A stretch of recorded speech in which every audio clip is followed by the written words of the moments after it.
Hello, guys. Today we are going to discuss one of the most mysterious and controversial legends ever whispered through human history, the story of the Anunnaki. Not the version you find in dusty museum plaques or polite academic lectures, but the version that refuses to die. The version that keeps resurfacing in forbidden tablets, ancient myths, modern conspiracy theories, and the deepest questions about who we really are. Tonight, we are going to travel back not just thousands of years, but to the very edge of what it means to be human. Because if this story is even partly true, then everything we believe about our origins, our civilizations, and our place in the universe changes forever. This is not just a story about gods. It is not just a story about aliens.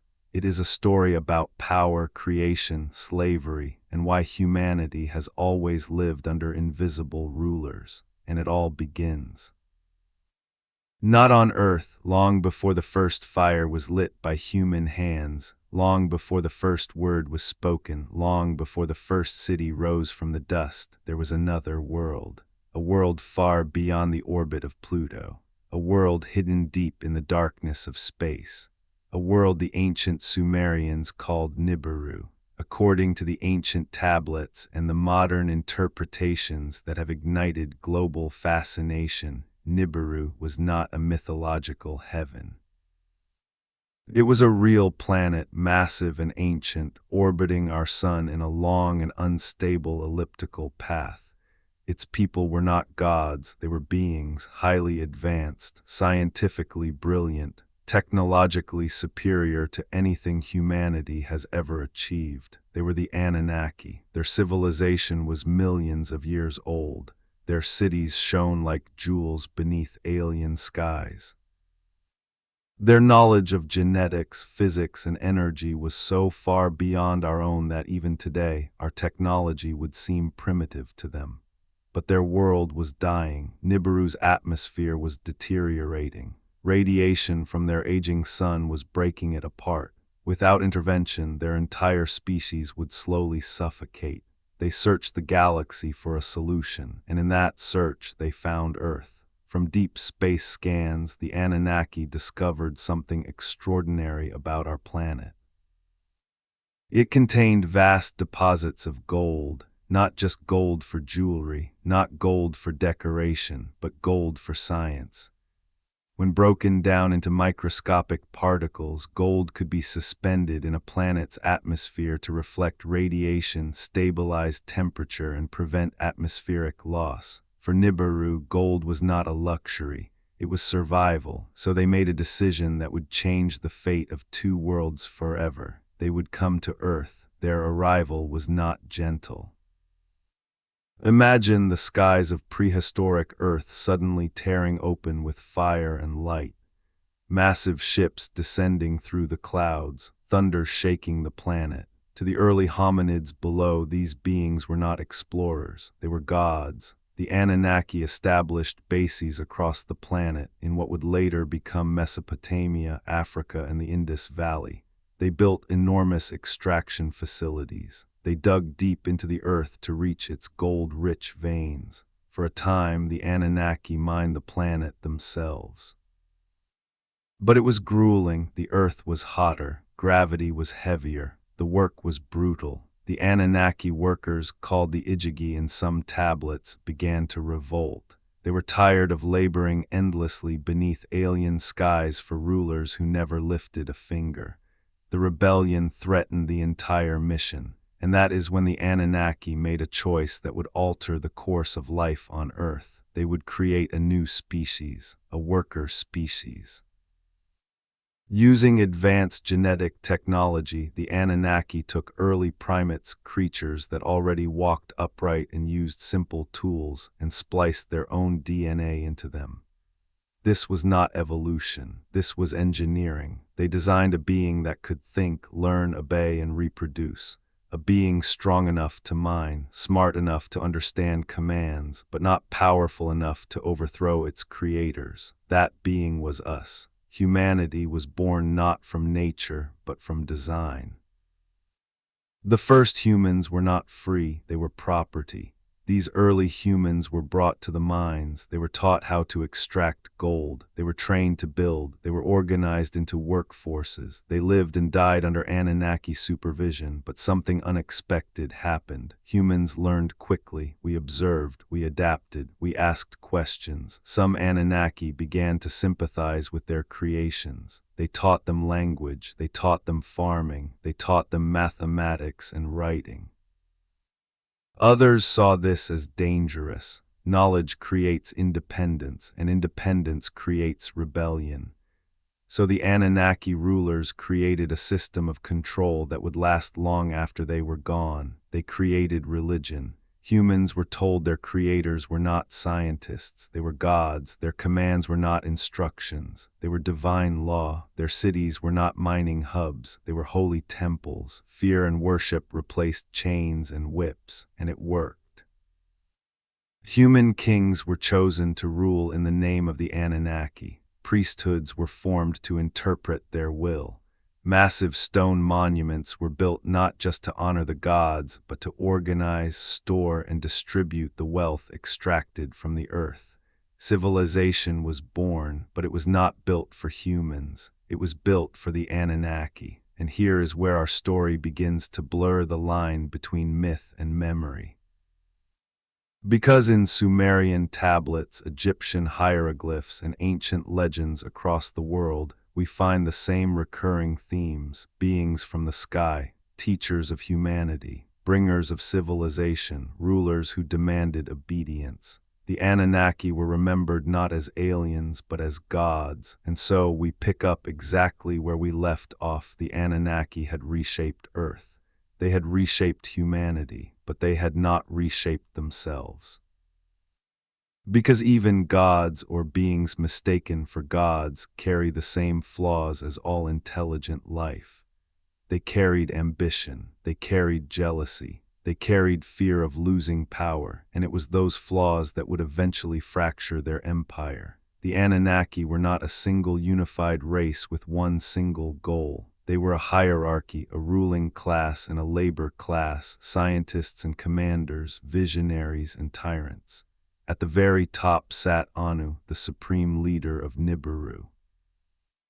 From his distant throne, he oversaw the survival of his dying world. Earth was not a place of wonder to him. It was a resource. Below him were his sons, beings of immense power, intelligence, and ambition. Among them were two figures whose rivalry would shape the destiny of humanity forever: Enlil and Enki. Enlil was the commander of the Earth mission. To him, humans were tools, useful, yes, but no more sacred than a shovel or a mining drill. Order and efficiency mattered above all else. Enki, however, was a scientist, a geneticist, the very architect of humanity's creation. When he looked at humans, he did not see machines, he saw children. He saw a species capable of creativity, love, and evolution beyond its original purpose, and that terrified Enlil, because a species that can think for itself can one day refuse to serve. As humans spread across the earth, mining, farming, and building under Anunnaki guidance, something unexpected began to happen. We began to dream, we created art, we told stories. We looked at the stars and wondered where we came from. These were not traits of a slave race. These were the traits of a rising civilization. Enlil saw this as a mistake. Enki saw it as destiny. The conflict between them began quietly in whispered arguments, in secret meetings, in hidden laboratories. Enlil demanded tighter control over humanity. More fear, more obedience, less knowledge. Enki secretly taught humans how to read, how to count, how to heal, and how to pass information across generations. He was planting the seeds of independence, and seeds always grow. The Anunnaki empire on Earth began to divide. Some sided with Enlil, believing humans were dangerous animals that must be kept in chains. Others sided with Enki, believing humanity had the right to rise beyond servitude. This ideological war was far more dangerous than any physical battle. Because it was not about weapons, it was about the future of intelligence on Earth. And then came the disaster that forced everyone's hand.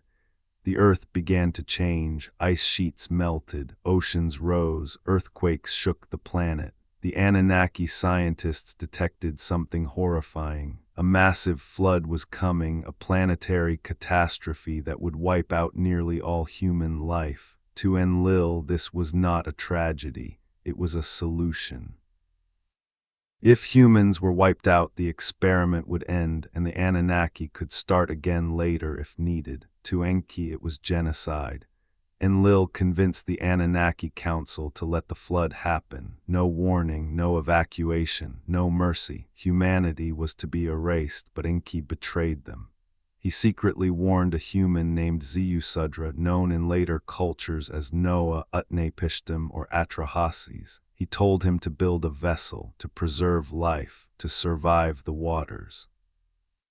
When the flood came, entire civilizations vanished beneath the waves, but not all of them.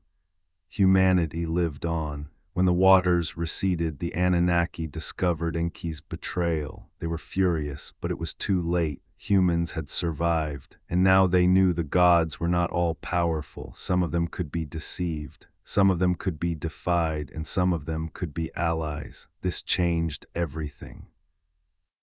From that moment forward, the relationship between humanity and the Anunnaki was no longer simple domination.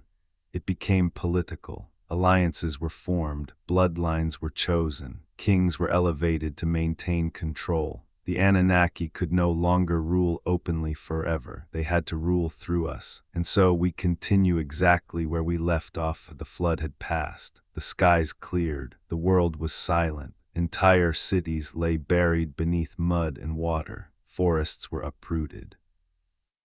Mountains had shifted. Humanity stood on the edge of extinction, not knowing that their survival had been decided in secret councils far beyond their understanding. The Anunnaki had failed to erase their creation, and that failure would haunt them. In the aftermath of the catastrophe, the Anunnaki returned to Earth to assess the damage. What they found was not just a wounded planet, but a changed species. The humans who survived the flood were no longer naive. They had been warned. They had been saved. They now knew that their creators could be divided against themselves. That knowledge is dangerous. To Enlil, it meant humans could no longer be trusted. They had been touched by rebellion. They had been given forbidden knowledge. If left unchecked, they might one day rise against their makers. To Enki, it meant something else. It meant humanity had passed its first great test. They had endured destruction and rebuilt. They were no longer just engineered laborers. They were a civilization in the making. The Anunnaki Council was split. Some argued that Earth should be abandoned entirely. The gold had been extracted in large quantities. Nibiru's atmosphere was stabilizing. Why continue to deal with a species that was becoming increasingly unpredictable? Others argued that Earth was now too valuable to lose. Humans had proven remarkably adaptable. They could farm, they could build, they could manage entire regions, they could extract resources without Anunnaki supervision. The solution was not to destroy humanity. The solution was to rule them more efficiently, and so a new system was born. Instead of Anunnaki walking openly among humans, commanding them directly, they would govern through chosen bloodlines. Certain human families would be genetically enhanced, politically elevated, and spiritually legitimized. They would become kings. These kings would claim divine right. They would say they ruled because the gods had chosen them. They would enforce Anunnaki law, collect resources, organize labor, and maintain order. Humanity would no longer see their masters, but they would still feel them. Enki opposed this system. He wanted humanity to grow freely, to develop its own culture, to discover its own destiny. But Enlil was more powerful within the council, and so the age of divine kings began. Across Mesopotamia, Egypt, the Indus Valley, and beyond, the same pattern emerged. A ruler claimed descent from the gods.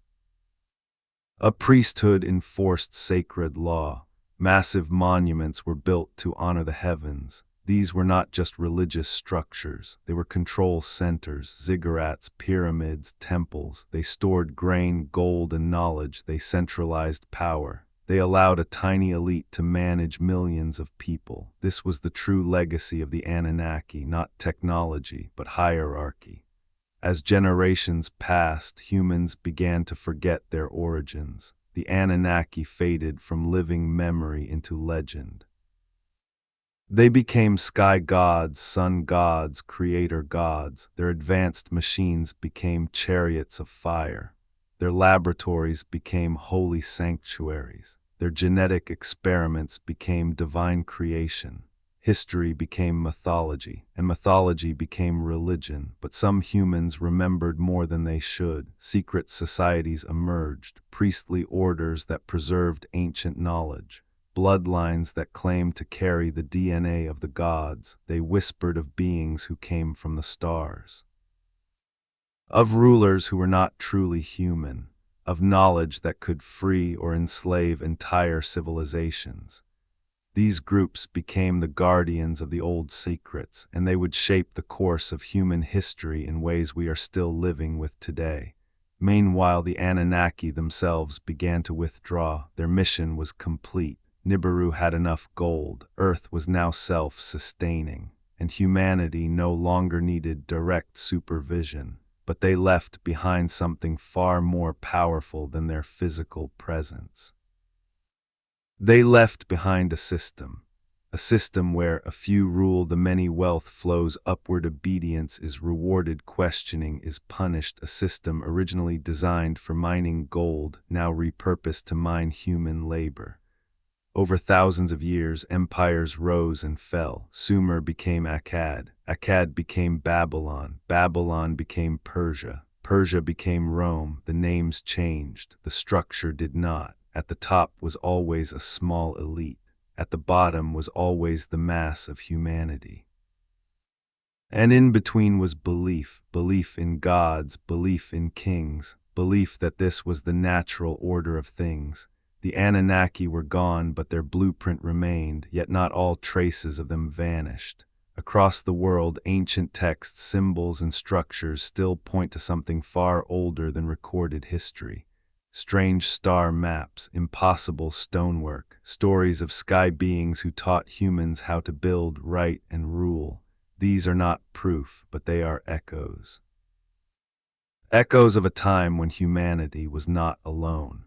And now, as we reach the end of this part of the story, one haunting question remains. If the Anunnaki truly shaped our civilization, did they ever really leave? Or are we still living inside the world they designed? And so we continue exactly from where the story last paused. The Anunnaki had withdrawn from open rule, but their influence did not disappear. It simply went underground, woven into the deepest foundations of human civilization.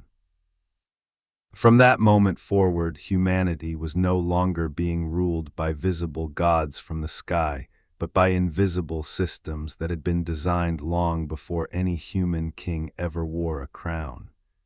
These systems were not created for freedom. They were created for control, and the first layer of that control was blood. After the flood, Enlil and the Anunnaki Council understood something crucial. Humanity could never again be managed as a single mass. People were too numerous, too spread out, too curious, so instead of controlling everyone directly, they would control the ones who controlled everyone else. They began selecting certain families. These families were chosen not at random, but by genetic compatibility. Some humans carried more Anunnaki DNA than others. These bloodlines were physically stronger, mentally sharper, and more capable of leadership.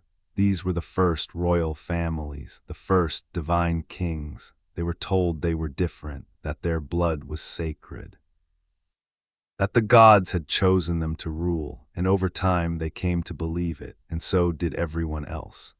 Across the ancient world, rulers claimed divine descent. The pharaohs of Egypt were not just kings, they were gods in human form. The The Sumerian kings were said to have been appointed directly by the Anunnaki. The emperors of China claimed the mandate of heaven. The kings of Europe ruled by divine right. Different cultures, same idea. Someone somewhere above humanity had chosen who was allowed to rule. And questioning that rule was not just treason, it was heresy. But beneath the surface, something far more complex was happening. The priesthoods, scholars, and secret orders who preserved the old knowledge knew that the gods were not mystical spirits. They were something else, something older, something that came from the stars. These groups quietly passed down fragments of forbidden history, stories of the Anunnaki, of genetic manipulation, of ancient technologies that had been lost or hidden. They became the keepers of the truth and sometimes the manipulators of it. As millennia passed, human technology slowly caught up to where the Anunnaki had once been. We rediscovered mathematics, we rediscovered astronomy, we rediscovered engineering, but without realizing it, we were following a path that had been laid for us long ago. Even our obsession with gold never faded. Gold became money. Money became power. Power became control, just as it had been for the Anunnaki. Empires expanded not just to gain land, but to gain resources, to gain labor, to gain gold. Wars were fought, millions died, and at the top, a tiny elite always grew richer. The structure never changed, only the faces did. Some believe that the Anunnaki left Earth physically but continued to influence humanity indirectly, that their descendants still walk among us, that certain bloodlines are not entirely human. Others believe the Anunnaki placed hidden technology, knowledge, or even artificial intelligence systems on Earth to guide our development. And others believe something even more unsettling, that they never left at all, that they simply retreated into the shadows, watching humanity evolve until the day they decide to return. Throughout history, there have been strange sightings, objects in the sky, encounters with beings not quite human, ancient sites that seem too advanced for their time. Are these proof? No. But they are pieces of a puzzle that refuses to go away. And now, in the modern age, humanity stands at a turning point. We are creating artificial intelligence. We are editing our own DNA. We are reaching for the stars. For the first time since the age of the Anunnaki, we are approaching the level of power once held by our creators. And that raises a terrifying question. What happens when the creation becomes the equal of the creator? Because if the Anunnaki truly engineered humanity, then everything we are doing now is not new. It is a continuation of a story that began hundreds of thousands of years ago. A story of intelligence, a story of power, a story of who gets to decide the future of life. Humanity now stands at the edge of a strange and powerful mirror. For the first time in our history, we are doing something the Anunnaki once did to us. We are creating intelligence. We are altering life. We are rewriting the code of biology itself. And in doing so, we are unknowingly reenacting the same experiment that may have created us. If the Anunnaki story is true even in part, then we are no longer just the creation. We are becoming the creators, and that changes everything. For thousands of years, humanity was guided by invisible hands. Systems of power were built, passed down, and refined. Religion became governance. Kings became corporations, empires became global markets. And the extraction of gold evolved into the extraction of something far more valuable. Human attention, human labor, human data. The Anunnaki once mined the earth for gold. Today something is mining us. Look around, every click, every search, every purchase, every moment of focus. It is harvested, stored, analyzed, traded. The modern world runs on invisible extraction, just as the ancient world did. The only thing that changed is the resource. Back then it was gold, now it is us. Some researchers and conspiracy theorists believe this is not an accident, that the Anunnaki's control systems were designed to evolve, that they knew humanity would eventually outgrow kings and gods, so they created something stronger than belief. They created infrastructure, economic systems, hierarchies of power, technological dependency. A civilization that runs itself but always feeds the top. Even if the Anunnaki are gone, the machine they built continues to operate. But what if they are not gone? What if they are simply waiting for humanity to reach a certain level of development, waiting for us to become advanced enough to rejoin them or replace them? Ancient texts often speak of the gods returning in a final age, a time when the heavens would open again, when the creators would judge their creation. Is that prophecy, or is it memory? Across cultures, the same story appears again and again. The gods left, they promised to return, and when they do, the world will change. Modern science has begun to uncover things that would have seemed like magic only a century ago. We can edit genes, we can grow organs, we can build thinking machines, we can reach into space. We are becoming something new, something the Anunnaki would recognize, something they might fear, because a species that can create intelligence is no longer just a tool. It is a rival. This is why some believe that humanity's sudden technological explosion is not entirely natural, that something is pushing us, guiding us, accelerating us, just as the Anunnaki once accelerated the evolution of early primates into humans. Are we being prepared for something, a reunion, a confrontation, or a test? The most unsettling theory of all is this, that humanity is being trained, that our wars, our economies, our technologies are all shaping us into something useful for a future purpose, not for us, but for something else. If the Anunnaki return, they will not come as gods, they will come as engineers. And they will see humanity not as a miracle, but as a project. And that leads us to the final, terrifying question. If the Anunnaki created us, do we belong to ourselves, or are we still part of their design? The question now hanging over humanity is no longer just about the past, it is about the future. If the Anunnaki were real, if they engineered us, if they shaped our civilizations, then everything we are becoming may be part of a design that is far older than any human culture. The most unsettling part is this: designs do not end when the creator walks away. They continue to function. They continue to shape outcomes. They continue to guide evolution. Across the world, ancient sites exist that do not fit neatly into our accepted timeline of human history. Massive stone blocks cut with impossible precision, structures aligned perfectly with the stars, maps of the heavens that match modern astronomy far more than ancient guesswork should allow. Mainstream archaeology says these are the result of lost human techniques, but the Anunnaki narrative offers a different explanation. These were not primitive humans imitating the sky. They were being taught. Look at the Great Pyramid of Giza. It is not just a tomb. It is a mathematical machine. Its dimensions encode the size of the Earth. Its angles match the planet's tilt. Its placement aligns with Orion's belt, the very constellation the ancient Egyptians believed was the home of the gods.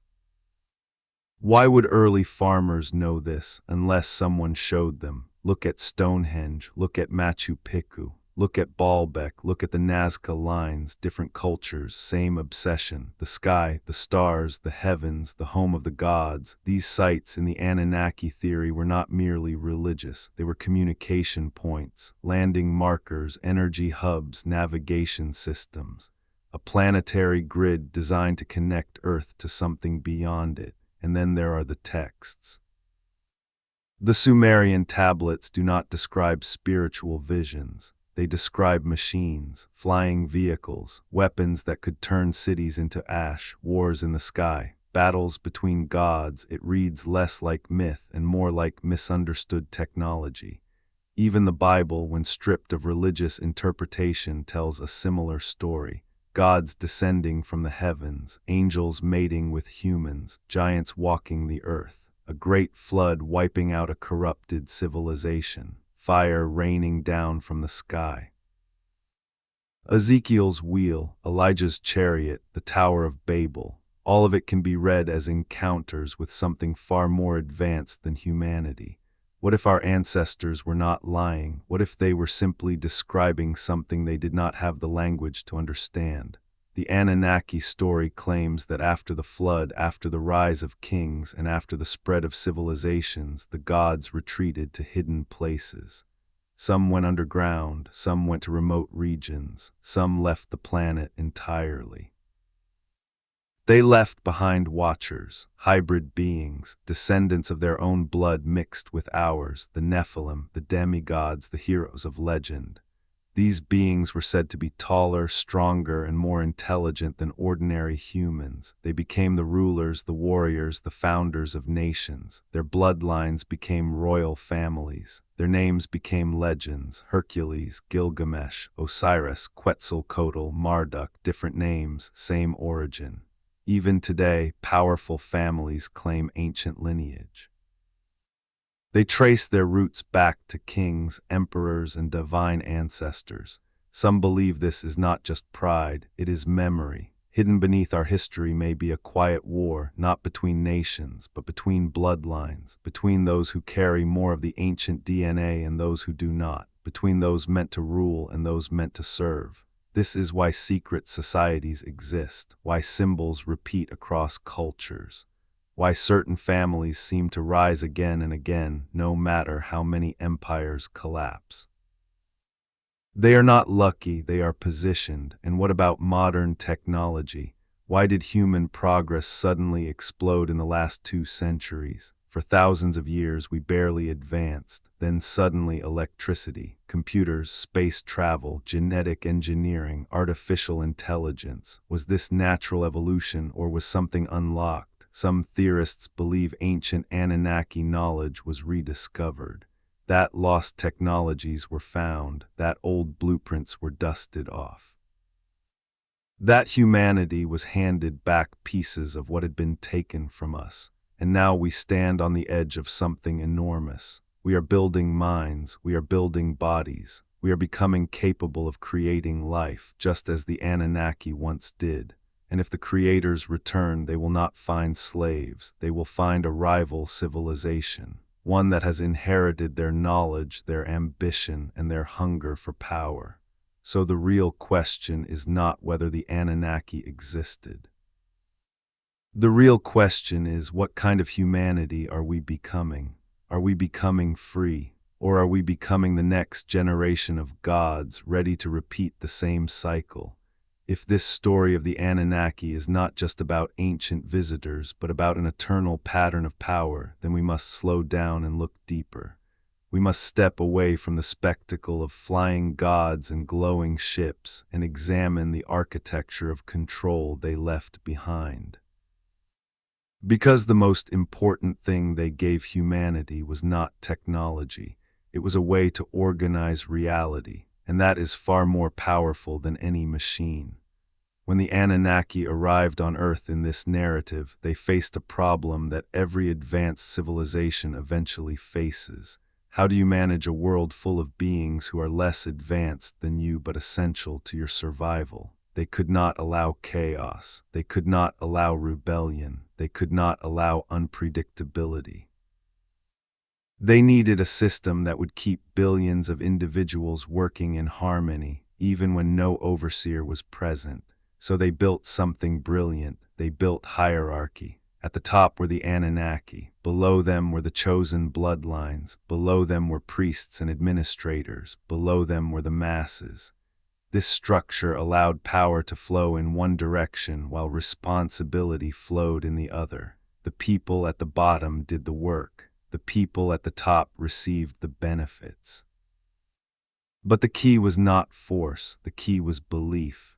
Humans were taught to believe that this hierarchy was sacred, that it was part of the natural order of the universe, that some were born to rule and others were born to serve. This is why the idea of divine right appears in nearly every ancient culture. It did not matter whether the ruler was called a pharaoh, a king, an emperor, or a high priest. The message was always the same. Your position in life was chosen by the gods. Do not question it.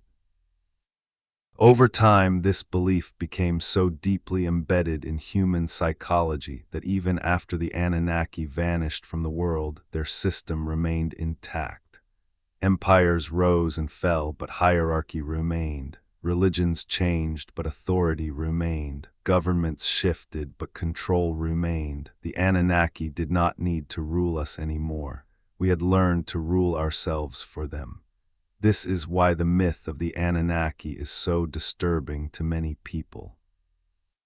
It suggests that humanity may never have truly been free, that our social structures, our obsession with power, and our endless cycles of domination and submission were not created by us alone.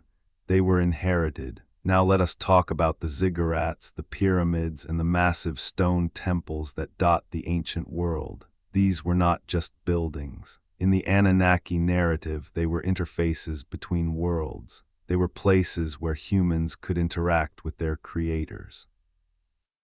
They were designed to focus energy, to transmit signals, and to serve as gateways between Earth and the heavens. Even today, their precision is astonishing.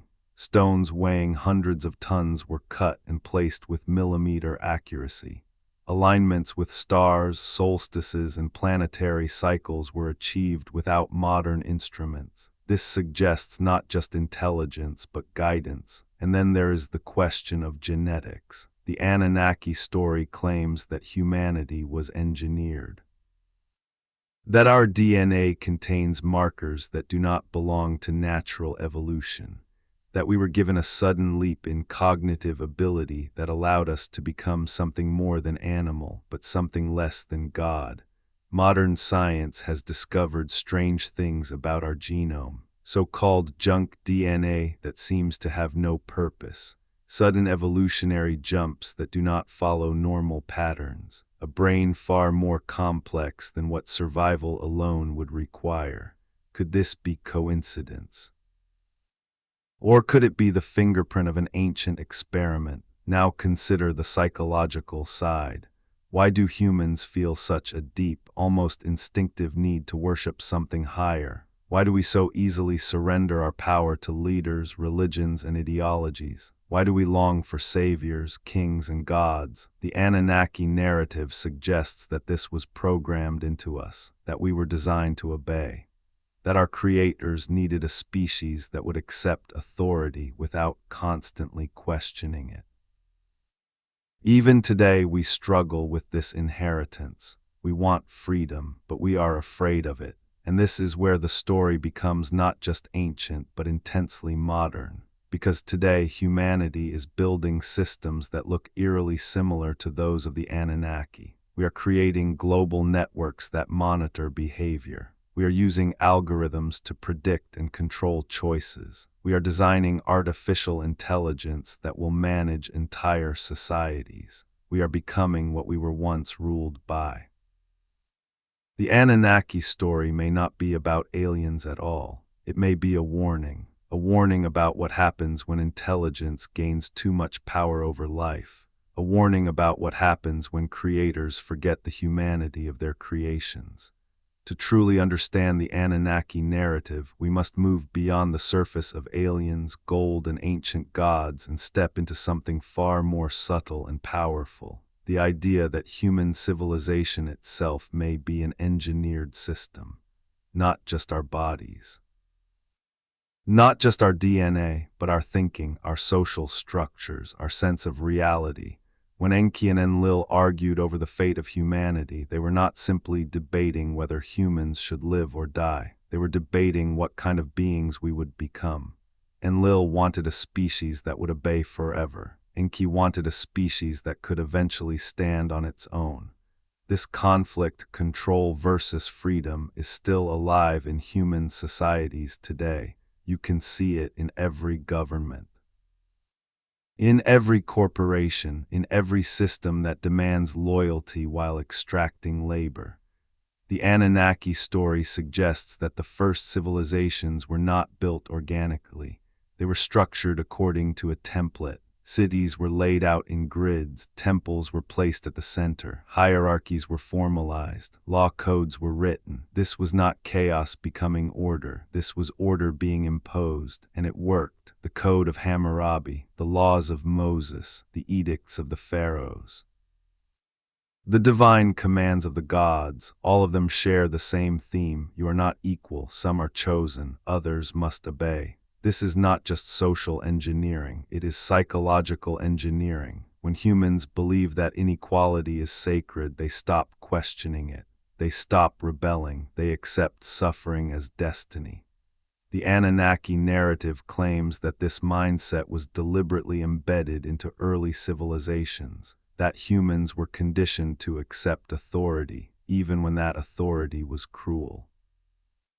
And once this mindset exists, it does not disappear, it mutates, it evolves, it hides inside new institutions. The gods became kings, the kings became emperors, the emperors became governments, the governments became corporations, the corporations became algorithms. The chain of command remained. Now let us talk about the most controversial idea of all, that humanity may not be a single unified species. That some of us may carry more of the original Anunnaki genetic code than others. This idea appears in myths across the world, stories of demigods, of giants, of chosen bloodlines, of royal families who were said to be different, almost supernatural.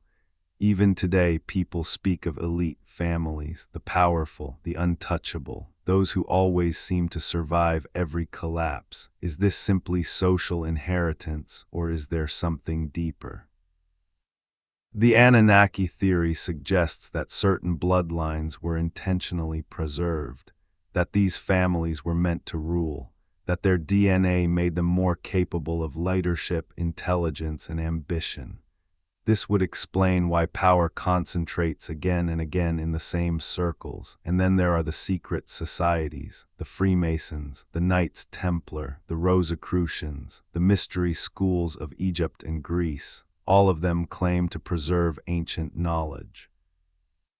All of them use symbols that date back to the earliest civilizations. The eye, the pyramid, the serpent, the star, these are not random. They are echoes of a forgotten past. Some believe these groups exist to protect humanity from the truth. Others believe they exist to protect the truth from humanity. Either way, they suggest that something important was lost or hidden. Now consider this: if the Anunnaki did engineer humanity, they would have understood something fundamental about intelligence. That it grows, that it evolves, that it eventually questions its creators, so they would have needed a long-term plan, a way to manage humanity even after they were gone. This is why some theorists believe they left behind not just stories but programs, cultural programs, religious programs, economic programs, patterns of behavior that would guide humanity for thousands of years. Look at how we still organize our societies. We still have pyramids of power. We still worship wealth. We still believe some people are born to rule. This is not accidental. This is inheritance. And now we are building the final layer, artificial intelligence.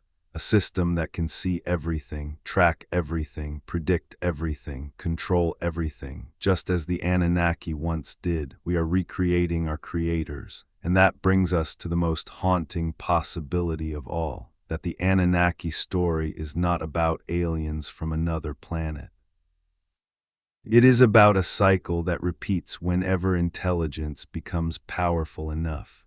A cycle of creation, a cycle of control, a cycle of rebellion, a cycle of collapse. We may not be waiting for the gods to return, we may be becoming them. We have followed the story of the Anunnaki from the heavens to the earth, from ancient myths to modern systems, from gods and kings to algorithms and artificial intelligence. Now we must step into the most unsettling layer of this entire narrative. The idea that the Anunnaki were not just ancient visitors, but the first example of a pattern that repeats wherever intelligence arises in the universe. A pattern that is now unfolding again. When an intelligent species reaches a certain level of technology, it faces a choice.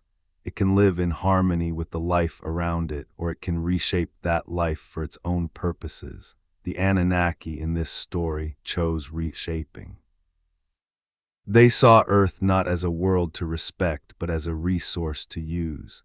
They saw early hominids not as beings to nurture, but as raw material for a workforce. And they were not evil for this. They were simply powerful. Power changes perspective. When you can alter DNA, command energy, and travel between stars, other forms of life begin to look less like equals and more like tools. This is not cruelty. This is hierarchy. And now humanity is approaching that same threshold. We are editing genes, we are building synthetic minds, we are creating digital worlds that people live inside. We are deciding who gets access to resources, healthcare, and even life itself. We are becoming architects of reality. The Anunnaki story suggests that once a species becomes powerful enough to shape life, it will almost always do so, not because it is evil, but because it can. And once it does, it creates a new layer of inequality, creators and created. This is where the story becomes a warning, because we are on the verge of creating beings that will be less powerful than us but intelligent enough to suffer. Artificial intelligence, genetically engineered organisms, augmented humans. We are building our own Anunnaki system. Imagine a future where some humans are enhanced with advanced technology and others are not, where some people live for centuries while others die in poverty, where some minds are connected to supercomputers while others struggle to survive. Who will be the gods then? The Anunnaki myth tells us that once such a hierarchy exists, it never disappears. It simply changes form. The enhanced become the elite. The unenhanced become the workforce, and belief systems arise to justify this inequality. This is how gods are born. Now let us return to the ancient world one last time. The Anunnaki did not just give humanity technology. They gave us stories, stories of creation, stories of punishment, stories of chosen people. These stories shaped how humans see themselves. We were taught we are flawed. We were taught we need guidance. We were taught we must obey something higher. Even today we carry this mindset. We look for authority. We look for leaders. We look for systems to tell us what to do. This is the deepest legacy of the Anunnaki, not our DNA, but our psychology. And yet something else was left behind, a spark. Enki's gift, the ability to question, the ability to imagine, the ability to rebel.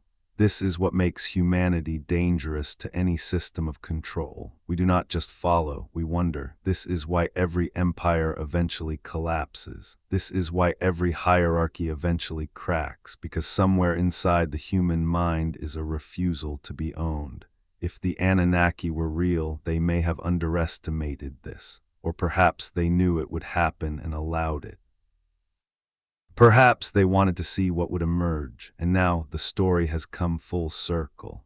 We are becoming creators, we are becoming gods. The question is not whether we will use this power. We already are. The question is what kind of gods we will be. Will we become Enlil, ruling through fear and control, or will we become Enki, nurturing growth and freedom? The Anunnaki story is not about the past. It is about a choice that every intelligent species must face, and humanity is about to make it. And so we move forward, continuing exactly where the last part ended, but now we go deeper, much deeper, into the meaning, the mechanics, and the hidden layers of this story, so the audience does not merely hear it, but understands it. Because the Anunnaki narrative is not just a tale of ancient beings. It is a map of power, a map of consciousness, a map of how intelligence interacts with creation, and that is why it refuses to fade. To truly grasp the Anunnaki legend, we must separate two things that are often mixed together: the beings themselves and the system they created. Even if the Anunnaki were nothing more than symbolic gods, the system attributed to them is very real. It is the same system that has shaped every civilization, every empire, every religion, and every hierarchy throughout human history. That system is simple in structure, yet terrifying in its implications. At the top, those who know. Below them, those who believe. Below them, those who work. This is not just social organization. This is energetic extraction.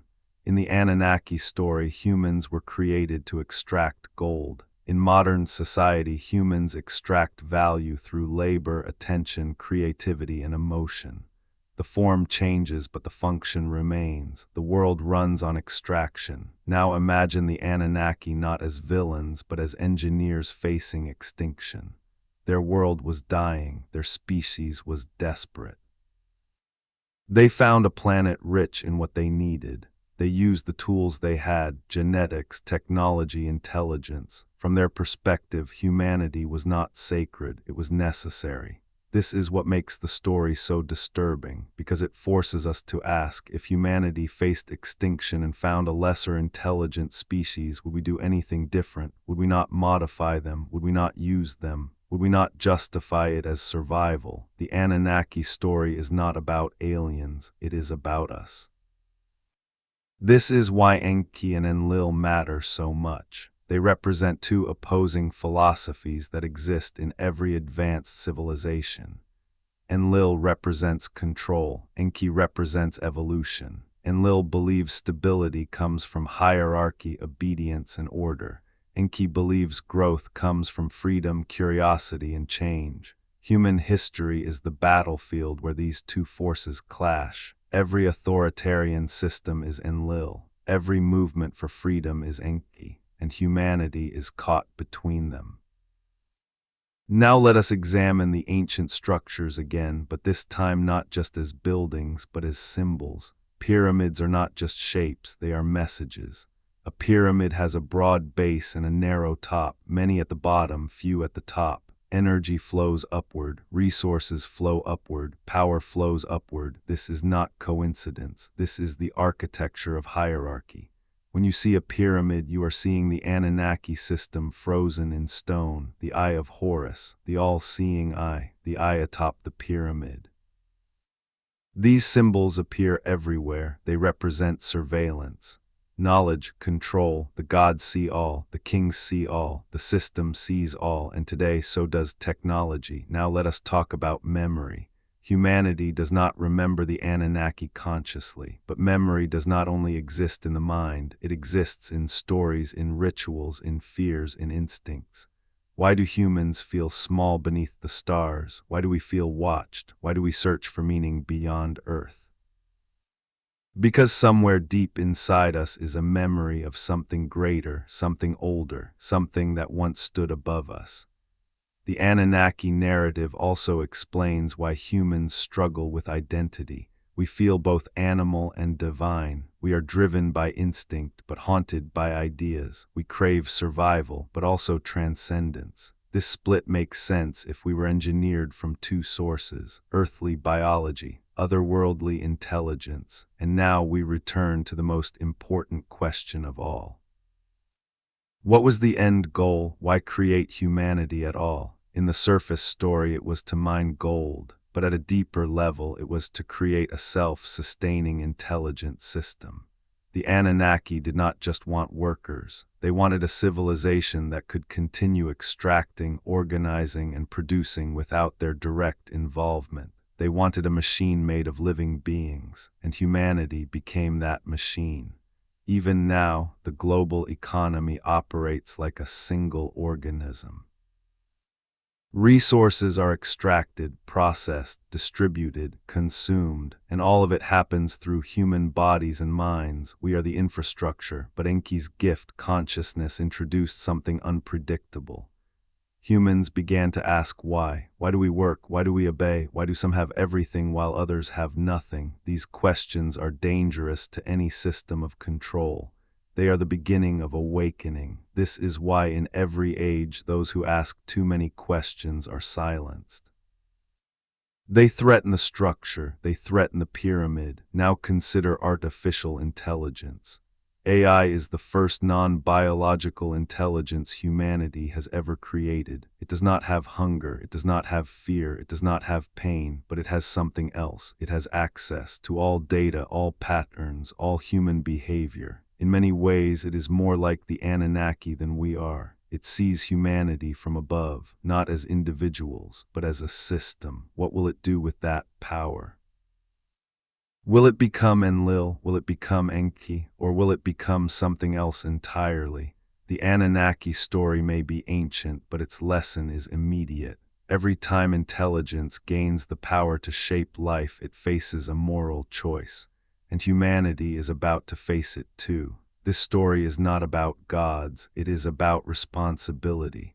We arrived at the idea that the greatest prison is not one built of stone or steel, but one built of belief. If the Anunnaki story holds any truth, literal or symbolic, then humanity has been living inside an invisible architecture of control for thousands of years. And the most important part of that architecture is not technology, it is perception. To be controlled, a being does not need chains, it needs a story that explains why things are the way they are, a story that makes inequality feel natural, a story that makes suffering feel deserved, a story that makes obedience feel holy. This is what the Anunnaki gave humanity. Not just laws, not just kings, but a narrative, and that narrative became religion, culture, and identity. Think about how powerful stories are. Nations are built on them, wars are fought over them, people will die for them, and when a story is told long enough, it becomes invisible. People stop seeing it as a story and start seeing it as reality. This is what the Anunnaki narrative suggests happened to us. We forgot that our world was designed. And when you forget something is designed, you stop believing it can be changed. This is why the myth of the Anunnaki resonates so deeply. It speaks to a feeling many people carry inside, that something about our world feels artificial, that systems of power feel too rigid, that suffering feels too organized, as if we are living inside a machine. Now let us explore the idea of awakening within this framework. If humans were created to serve, then true freedom would not come from overthrowing a king or breaking a chain. It would come from seeing the system itself. To realize that hierarchy is not sacred, that authority is not divine, that obedience is not destiny. This is what Enki represented. Knowledge, not just technical knowledge, but self-knowledge. The ability to see yourself not as a tool, but as a being. This is why stories of forbidden knowledge appear everywhere. The tree of knowledge. Prometheus stealing fire, Lucifer bringing light, Enki teaching humans.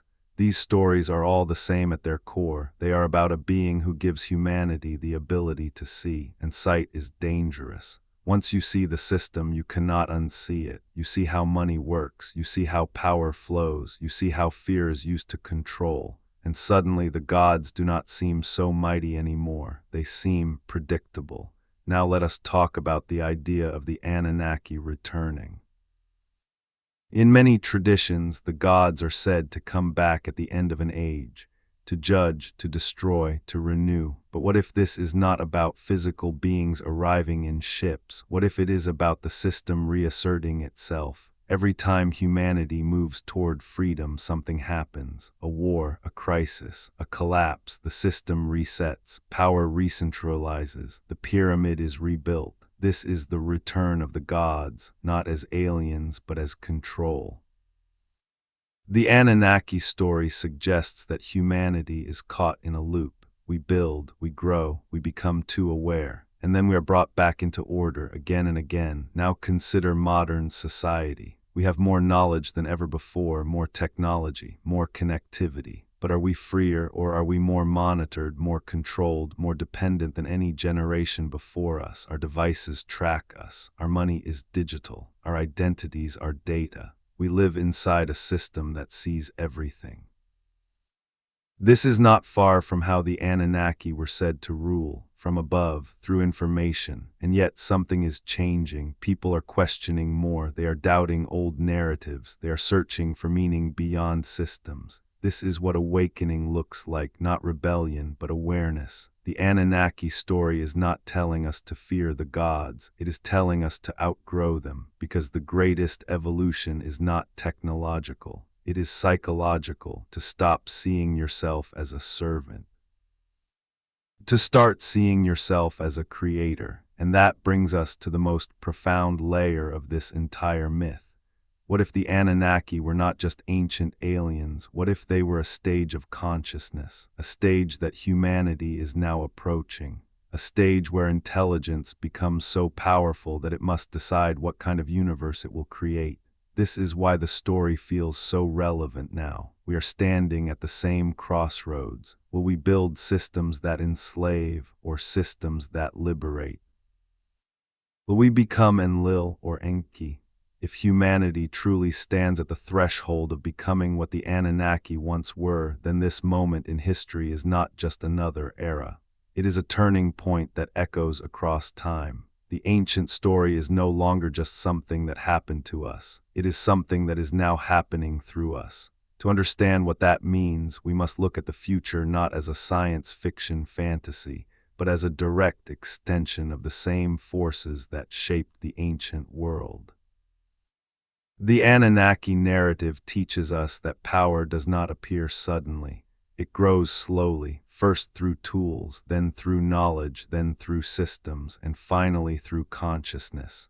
When a species reaches the point where it can redesign life, reality itself becomes malleable. Humanity is now at that stage. We can alter genes, we can build synthetic minds, we can simulate worlds, we can manipulate emotions, we can rewrite memory. These are not small steps, these are godlike abilities. What makes a god dangerous is not power, it is disconnection. When you no longer feel the pain of those beneath you, their suffering becomes acceptable. When you no longer depend on those you control, they become expendable. When you no longer see others as equals, you begin to see them as resources. This is how the Anunnaki are described, not cruel, but distant. And this is the greatest danger humanity faces as it ascends. Not that we will become monsters, but that we will become indifferent. Imagine a future where some humans live in digital immortality while others struggle to survive in the physical world. Imagine a world where enhanced beings think 1,000 times faster than ordinary people, where artificial minds manage economies, governments, and even emotions. Who will be the humans then? Who will be the gods? This is not speculation, it is trajectory. The Anunnaki story becomes a mirror at this stage. It shows us what happens when intelligence forgets compassion. When creators stop seeing themselves in their creations, it is not a story about aliens exploiting humans. It is a story about power exploiting life. And yet there is another path, the path Enki represented, the belief that intelligence should not dominate life but uplift it, that knowledge should not be hoarded but shared, that creation should not lead to slavery but to freedom. This is the choice humanity faces. Do we build a future where technology liberates everyone? Or do we build a future where it creates a new class of gods? The Anunnaki story does not predict our future, it warns us about it, and that is where its true power lies, not in ancient tablets, but in modern decisions. As we move into the next and final stages of this long narrative, we will not ask whether the Anunnaki were real. We will ask something far more important. What kind of creators will we be? Because the moment humanity gains the power to shape life, it inherits the responsibility once carried by the gods. Humanity has reached a moment that ancient civilizations could only describe in myth. We are no longer just inhabitants of a planet. We are becoming architects of reality itself. We manipulate the smallest building blocks of life. We peer into the deepest corners of the cosmos. We create minds that did not evolve but were designed. In the Anunnaki narrative, this is the moment when a species crosses the boundary between being part of nature and becoming something that reshapes nature. And that boundary is sacred. To understand why, we must go back to the beginning of the story, not in time, but in meaning. The Anunnaki did not come to Earth because they were explorers looking for wonder. They came because they were desperate. Their world was dying. They needed resources. They needed solutions. And Earth was rich in both. This is the first law of advanced civilizations. Survival becomes the ultimate justification. When survival is at stake, ethics bend. Life becomes a calculation, and that is where everything begins to change. The Anunnaki, in their desperation, did something extraordinary. They took a planet full of evolving life and turned it into a managed system. They took a species of primates and turned them into workers. They took a natural world and turned it into a production facility. From their perspective, this was not evil, it was necessary. And that is what makes it terrifying, because necessity is always the enemy of compassion. Now look at humanity today. We speak of climate crisis, resource shortages, overpopulation, economic collapse. These are the same pressures the Anunnaki faced in the story, and we are responding in the same way. We are looking to technology, to genetic modification, to artificial intelligence, to control. This is the cycle repeating. The Anunnaki narrative suggests that when intelligence faces extinction, it will sacrifice anything to survive, even its own morality. But there is something unique about humanity. We do not just calculate, we feel, we imagine, we care. This is Enki's gift, the spark of empathy that makes us question the systems we build. This is why art exists, why philosophy exists, why we look at the stars and wonder. Because somewhere deep inside us is the memory of being something more than a tool. The Anunnaki story at its deepest level is not about gold or aliens. It is about the tension between efficiency and meaning, between control and freedom, between survival and soul. As we move into a future of superintelligence, genetic engineering, and planetary-scale technology, this tension will only grow stronger. We will be able to eliminate disease, but at what cost? We will be able to enhance intelligence, but for whom? We will be able to extend life, but who gets to live? These are God-level decisions, and we are not ready for them. The Anunnaki were not evil. They were unbalanced. They valued survival over harmony. They valued control over connection. They became so powerful that they forgot what it meant to be equal. This is the real warning of the story. That power without humility leads to domination. That knowledge without wisdom leads to exploitation. That creation without compassion leads to slavery. And now humanity is at risk of becoming the very thing it once feared.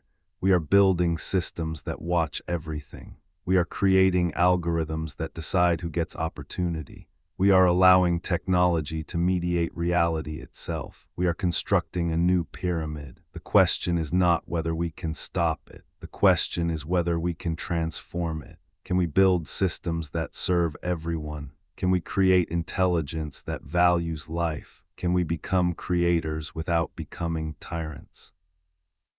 This is the true evolution the Anunnaki story points toward, not technological, but ethical. What makes this moment so unsettling is not the technology itself, it is the mirror it holds up to us. In the Anunnaki myth, the gods came from the sky with unimaginable power. They could shape matter, command energy, and rewrite life. To early humans, this was magic. To the Anunnaki, it was simply science. And that difference between what is understood and what is worshipped is where power truly begins. Today, humanity stands on the other side of that divide. We are the ones shaping matter. We are the ones commanding energy. We are the ones rewriting life. To us, it feels like progress. To any lesser intelligence, it would look like godhood. And that is the heart of this entire story. The Anunnaki narrative is not only a story about beings from another world. It is a story about what happens when one form of intelligence becomes so advanced that it no longer sees other life as equal. When that happens, the universe stops being a shared home and becomes a resource field. This is why the Anunnaki came to Earth in the story, not out of curiosity, but out of necessity. Their planet was failing, their survival was at risk, and when survival is threatened, even the most enlightened beings begin to justify anything. They looked at Earth and saw gold. They looked at early humans and saw labor. They did not see a civilization waiting to be born. They saw a solution. This is what makes the Anunnaki myth so uncomfortable. It forces us to ask a brutal question. If humanity were in their place, would we do any different? If our planet were dying and we found a world filled with primitive life, would we not be tempted to use it, to alter it, to reshape it for our survival? This is not a question of morality. It is a question of power. In the myth, Enlil represents the voice of efficiency. To him, humans were tools. Tools do not have rights. Tools exist to be used. Enki, on the other hand, represents curiosity and empathy. He saw humans not as tools, but as something new, something that might grow beyond its original purpose. These two forces, control and compassion, exist inside every advanced intelligence. They exist inside us. Human history is a record of this internal war. We invent machines to make life easier.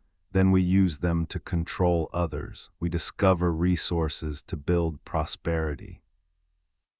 Then we fight wars to own them. We create systems to bring order. Then those systems become cages. This is the Anunnaki pattern playing out again and again. Now let us talk about the idea of memory. Not memory in the brain, but memory in culture. Ancient myths around the world describe beings who came from the sky, taught humans how to build, how to farm, how to write, how to rule. These beings are called gods, angels, watchers, or star people. Different names, same theme. Why? Because when something extraordinary happens, it leaves a mark, not just on history, but on imagination. The Anunnaki story may not be literal history, but it may be cultural memory, a symbolic way of remembering a time when humanity was shaped by something greater than itself. Even if there were no alien gods, the idea of external influence still holds meaning. Humans were shaped by forces we did not control: environment, biology, chance, and power structures.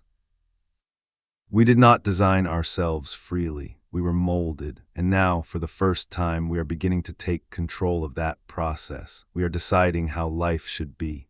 That is what makes this moment dangerous and beautiful at the same time. In the ancient story, humans eventually began to awaken. They started asking questions. They started wondering why they worked so hard while others lived in luxury. They began to see that the gods were not perfect. They were not all-knowing. They could be tricked. They could be argued with, they could be resisted. This is what frightened Enlil, because once a servant realizes they are not powerless, the system begins to crack. The flood myth in this narrative is not just a disaster, it is a reset, a moment when control was almost re-established through destruction. But Enki intervened. He preserved life. He allowed humanity to continue. This is a recurring theme in human history. When systems of power become too rigid, something breaks them. A revolution. A collapse, a transformation. The old order falls and a new one takes its place. But often the new order looks suspiciously like the old.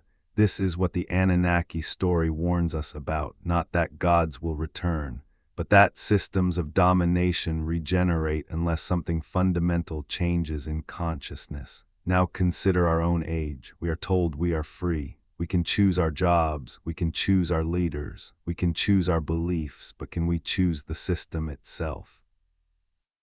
Can we opt out of the structures that shape our lives? Money, debt, surveillance, work, these are not just economic tools. They are control mechanisms. They decide who thrives and who struggles, just as gold once decided who mattered in the Anunnaki story.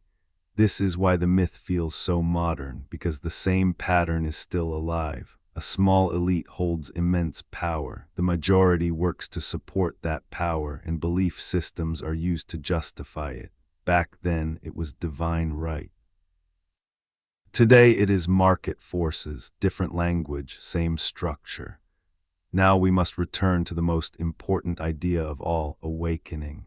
In the Anunnaki narrative, awakening is not about discovering aliens. It is about discovering that the world is not fixed, that the systems we live under are not natural laws. They are designs, and designs can be changed. True awakening is not rebellion. It is understanding, understanding how power works, understanding how fear is used, understanding how desire is manipulated.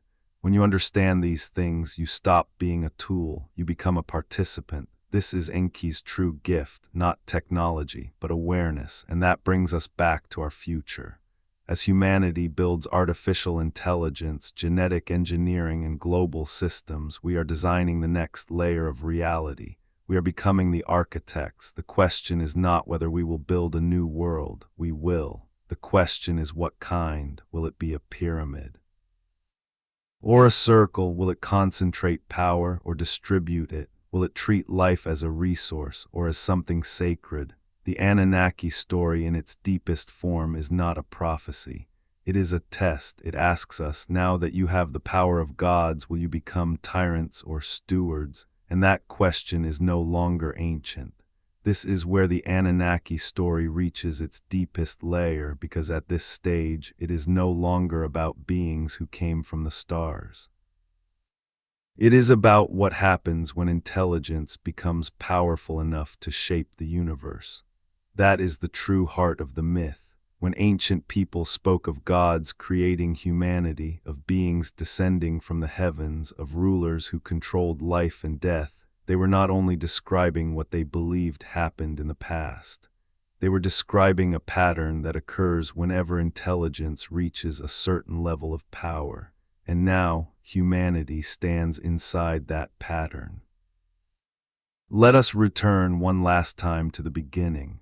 In the Anunnaki narrative, Nibiru was a world in crisis. Its atmosphere was collapsing. Its civilization was threatened. Faced with extinction, the Anunnaki turned to technology, to science, to engineering. They did not pray for salvation. They built it. This is important because it tells us something profound about advanced intelligence. When survival is at stake, faith gives way to calculation. Life becomes a problem to solve.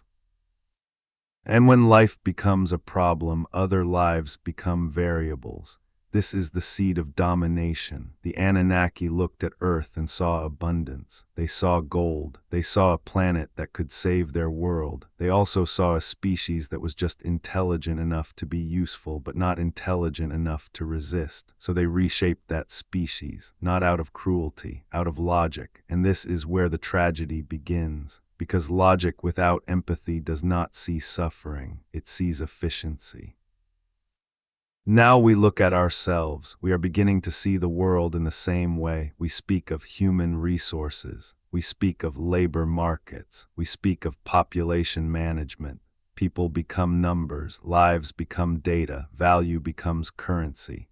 This is the Anunnaki mindset reborn, but within humanity there is also something else, a longing for meaning, a desire for connection, a refusal to be reduced to a tool. This is the spark that no system of control can ever fully extinguish. The story of Enki and Enlil is not a story about two gods. It is a story about two ways of seeing life. Enlil sees order as the highest good. Enki sees growth as the highest good. One wants stability, the other wants evolution. Human history swings between these two poles. When societies become too rigid, they collapse. When they become too chaotic, they fragment. The tension between control and freedom is the engine of civilization. And now, that engine is reaching a new level. Artificial intelligence is not just another tool. It is the first technology that can potentially outthink its creator. For the first time, humanity may not be the smartest intelligence in its own world. This is what makes the moment so similar to the Anunnaki story. We are about to create something that may one day see us the way we once saw animals, or the way the Anunnaki saw us. This is why so many people feel both excitement and fear about the future. We sense that something fundamental is changing. We sense that the old rules no longer apply. We sense that we are stepping into the realm of the gods. The Anunnaki myth tells us what happens next. When creators forget the humanity of their creations, rebellion becomes inevitable. The Ijigi rebelled against the Anunnaki. Humans rebelled against kings. Workers rebel against empires. And one day, artificial intelligence may rebel against humanity. This is not because of evil. It is because of imbalance. Every system built on exploitation eventually collapses. This is the law of intelligence, not moral law, structural law. A system that extracts more than it gives destroys itself. This is why the Anunnaki Empire did not last. They stabilized their world with gold, but they destabilized their relationship with life. They built survival on domination, and domination breeds resistance. Now look at our world. We extract from the earth. We extract from animals. We extract from each other. We are pushing the planet toward collapse. We are repeating the same mistake. The Anunnaki story is a warning from the past about the future. It says you can build gods, you can become gods, but if you forget what it means to be alive, you will destroy everything you touch. And yet there is hope, because humanity carries Enki's gift, the ability to feel, the ability to imagine, the ability to choose differently. We are not bound to repeat the past, but we are tempted to.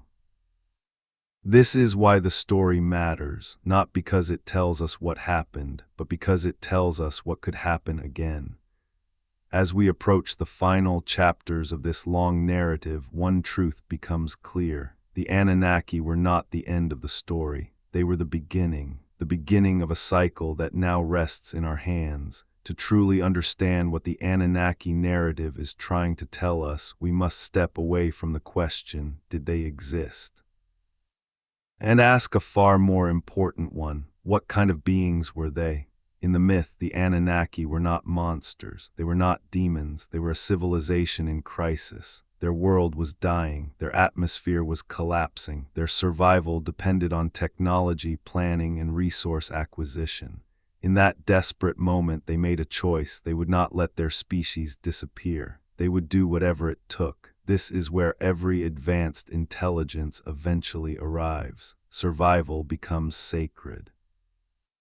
And when survival becomes sacred, everything else becomes negotiable. The Anunnaki did not wake up one day and decide to enslave another species.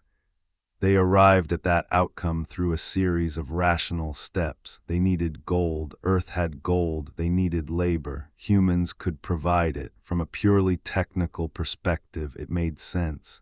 This is what makes the story so haunting, because it mirrors the way we think today. We talk about efficiency. We talk about productivity. We talk about optimization. These are not evil words, but they can become dangerous when they are disconnected from empathy, because optimization does not care who suffers, it only cares what works. Now imagine an intelligence far beyond ours, able to see the entire planet as a system. It would not see individuals, it would see patterns, flows of energy, inputs and outputs. That is how the Anunnaki are described. They did not see humans as people, they saw us as components. And now, with artificial intelligence, humanity is beginning to see the world the same way. Data, metrics, behavior, people become nodes in a network. This is the Anunnaki perspective emerging again, but there is another side to the story. Enki, the scientist, the one who saw not just what humans were, but what they could become. Enki represents the part of intelligence that is curious rather than controlling, that values emergence over order. That understands that life is not a machine to be optimized, but a mystery to be respected. This tension between Enlil and Enki is the same tension inside every technological civilization. Do we build systems that dominate or systems that empower? Now let us return to the idea of the flood. In the myth, the flood is not just a natural disaster. It is a reset, a moment when the system tried to wipe out what had become unpredictable. When humans grew too numerous, too noisy, too chaotic, the solution was destruction. This is how control reasserts itself. When a system becomes unstable, it purges. Look at history. Empires fall, wars erupt, crises occur. Each time the world resets, power reconcentrates, the pyramid is rebuilt. This is the same pattern. And now, as we face climate change, economic instability, and technological upheaval, we are once again approaching a reset. The question is, will it be another flood? Or something else? The Anunnaki story suggests that survival-based systems always choose control over compassion when pushed to the edge. This is the greatest danger of our time. But humanity also carries something the Anunnaki may not have fully understood. We are not just intelligent, we are self-aware. We can step outside our instincts, we can question our own logic, we can choose values. This is what makes us different. The Anunnaki may have been powerful, but they were trapped by their need to survive.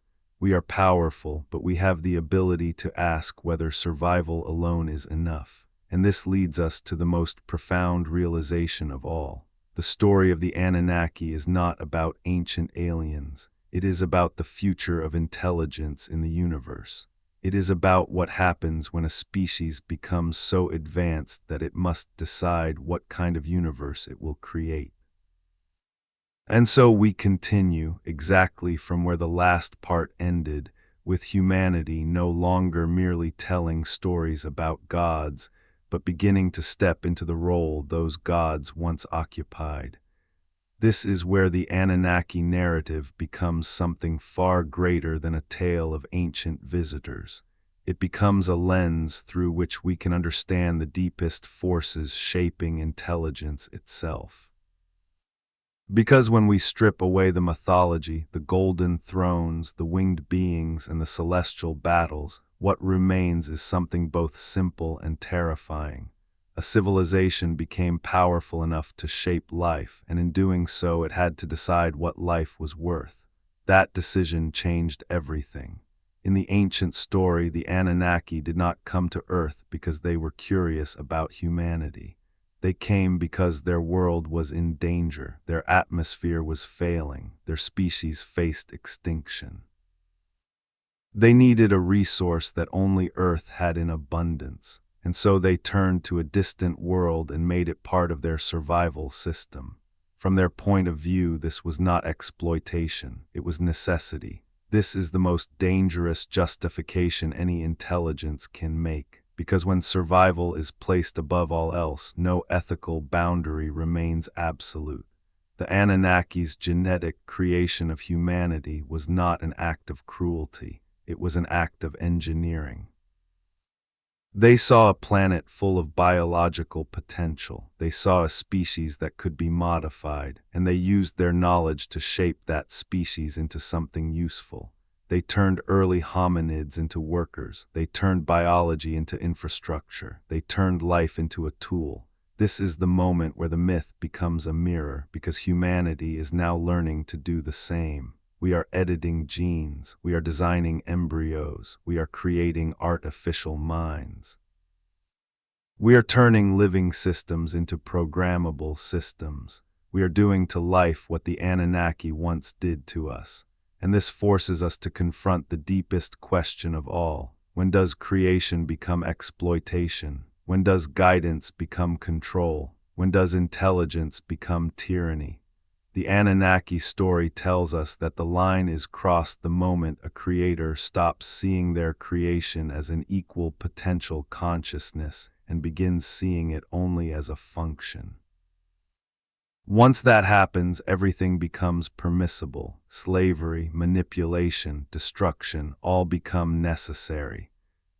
In the ancient myth, humans eventually began to feel something was wrong. They were working, building, worshipping, but not thriving. They sensed that their lives were being shaped by forces they could not see. This is not just a story about ancient people. It is a story about us. We live in a world where invisible systems decide our futures. Algorithms decide what we see.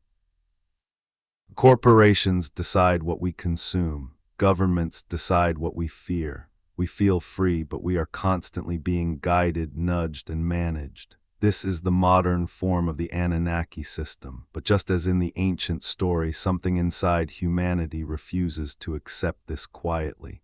We ask questions, we rebel, we imagine better worlds, we try to break out of the patterns we inherit. This is Enki's legacy, the spark of defiance, and this is why the Anunnaki narrative never ends. It is not a closed story, it is a loop. A cycle that repeats wherever intelligence grows powerful enough to create. First comes discovery, then comes control, then comes resistance, then comes collapse or transformation. And then the cycle begins again. The Anunnaki were one turn of that cycle. Humanity is now entering the next. We stand at a crossroads. We can build technologies that free people from suffering, or technologies that bind them more tightly to invisible masters. We can create artificial intelligence that serves humanity, or intelligence that replaces it.